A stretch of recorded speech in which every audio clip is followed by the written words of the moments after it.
अपने तमाम सिद्धांत को याद करते करते दिमाग एकदम हैंग हो जाता है।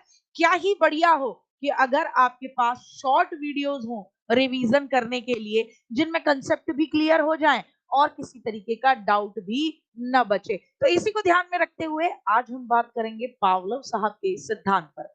लर्निंग के सिद्धांतों में पावलोव साहब व्यवहारवादी हैं, यानी बिहेवियरिस्ट हैं।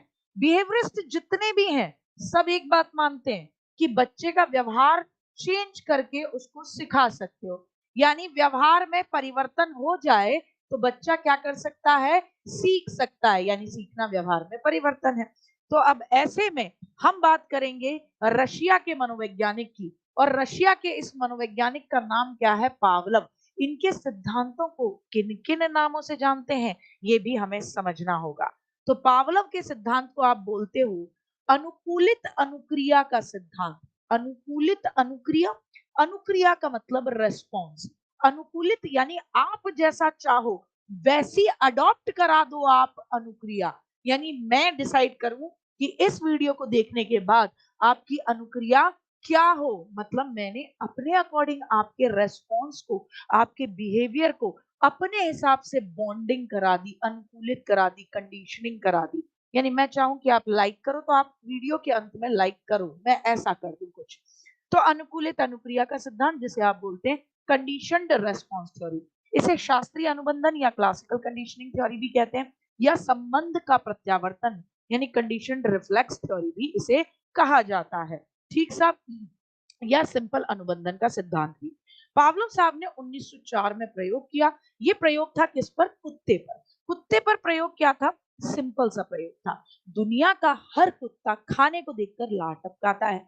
अब पावलोव साहब ने चैलेंज किया कि मैं कुत्ते को, पावलोव साहब ने ये बोला कि मैं कुत्ते को खाने से अलग चीजों पर भी लार टपकवा दूंगा। तो लोगों ने कहा खाना नहीं दोगे तो हड्डी पर लार टपका देगा। बोले नहीं, खाना है ही नहीं, मैं घंटी पर लार टपकवा दूंगा। लोगों ने कहा पावलोव साहब क्या बात कर रहे हो। तो रशिया के इतने बड़े मनोवैज्ञानिक की इस बात पर लोगों के आंख कान सब एकदम खड़े हो गए भैया, एकदम भट्टे से खुल गए। लोगों ने कहा कैसे करेंगे, बोले दिखाता हूं। तो पावलोव भैया ने एक बहुत सरल तरीका अपनाया अनुबंधन के लिए, कंडीशनिंग के लिए। अनुबंधन का मतलब बॉन्ड बनाना, कंडीशनिंग कर देना कि भैया इस घटना के बाद ये चीज होगी ही होगी। तो पावलोव भैया क्या करते थे, कुत्ते के सामने खाना लाने से पहले 2 या 3 सेकंड पहले घंटी बजी, खाना आया। अब भैया कुत्ते ने तो खाना देखा इसलिए लार टपकाई, लेकिन धीरे धीरे कुत्ते के दिमाग में एक संकेत जाने लगा कि घंटी बजती है, उसके विद इन 2 सेकंड में खाना आता है। तो कुत्ते ने घंटी और साथ ही साथ किसको, घंटी को और भोजन के बीच में बॉन्ड बना लिया। यानी भोजन मूल उद्दीपक है, ऐसी चीज उद्दीपक यानी इस तरीके का स्टिमुलस जो आपको उत्तेजित करे। तो मूल उद्दीपक और घंटी, इन दोनों, एक तो बेसिक उद्दीपक है स्टिमुलस है और एक फर्जी उद्दीपक है घंटी, इन दोनों के बीच में कुत्ते के दिमाग ने बॉन्ड बना लिया, कंडीशनिंग कर दी। एक समय ऐसा आने लगा कि केवल घंटी की आवाज पे ही कुत्ते के दिमाग को संकेत जाने लगा कि अब तो भोजन आएगा, तो कुत्ता घंटी की आवाज पर ही लार टपकाने लगा। और यही था कि मूल उद्दीपक के साथ साथ, यानी जो स्वाभाविक उत्तेजक है, जो उत्तेजित करता है किसी भी व्यक्ति को, प्राणी को, उसके साथ साथ अगर आप एक फर्जी उत्तेजक, फर्जी तो नहीं लिखेंगे ना एग्जाम में, यानी मूल उद्दीपक या स्वाभाविक उद्दीपक के साथ साथ अगर आप अस्वाभाविक यानी अननेचुरल या कोई सेकेंडरी उद्दीपक लगातार लाते हो, तो उन दोनों के बीच में बॉन्ड बन जाएगा। और फिर ऐसे में जो मूल उद्दीपक के लिए रेस्पॉन्स होता है, अनुक्रिया होती है, वही उस फर्जी यानी अस्वाभाविक उत्तेजक के लिए भी होने लगेगी। तो यहाँ बॉन्ड किनके बीच में बना है, उन दोनों उद्दीपकों के, एक मूल उद्दीपक एक फर्जी उद्दीपक के बीच में बना है। तो आइए आगे सिद्धांत को समझते हैं। तो कुत्ता और भोजन पर कुत्ता लार टपकाता था। तो भोजन स्वाभाविक उत्तेजक है, यानी नेचुरल, नेचुरल स्टिमुलस है जो उत्तेजित करता है, स्टिमुलेट करता है। यानी यहाँ किसी तरीके की कंडीशनिंग नहीं हुई है, किसी तरीके का अभी तक बॉन्ड नहीं बना। तो इसे बोलोगे, भोजन को आप बोलोगे यूसीएस, अनकंडीशनड स्टिमुलस, कोई बॉन्ड, कोई अनुकूलन नहीं हुआ। ठीक है, और भोजन को देखकर अगर कुत्ता लार टपका है तो इसे यूसीआर अनकंडीशनड रेस्पॉन्स कहेंगे, यानी स्वाभाविक अनुक्रिया।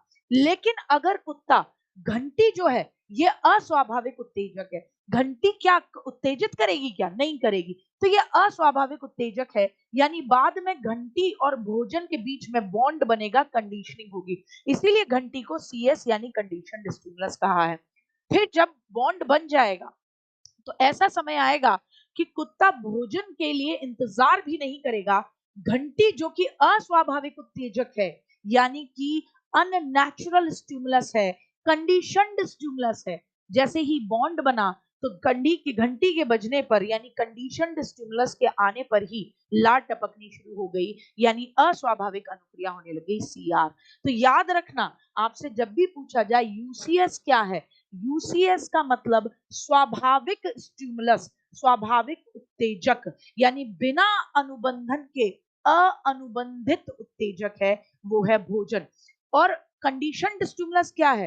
कंडीशनड स्टिमुलस यानी अस्वाभाविक उद्दीपक, कंडीशनिंग हो गई, अनुबंध हो गया, तो अनुबंधित उद्दीपक वो क्या है? घंटी। और फिर यूसीआर आ जाए तो भैया भोजन पर लार टपकना है, क्योंकि स्वाभाविक अनुक्रिया है, और सीआर अनुबंधित या अस्वाभाविक रेस्पॉन्स या अनुक्रिया है, यानी जब कुत्ता घंटी पर लार टपकाने लगे। ये जरूर याद कर लीजिएगा, यहां से जरूर पूछता है।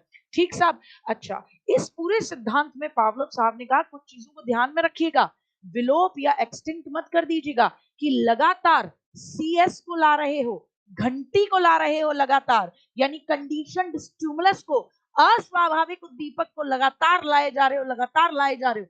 तो याद रखना कि भैया एक समय ऐसा आएगा कि भैया फिर लार टपकनी बंद हो जाएगी, घंटी ला रहे हो, भोजन नहीं ला रहे, इसलिए विलोपीकरण न हो जाए, ये याद रखना।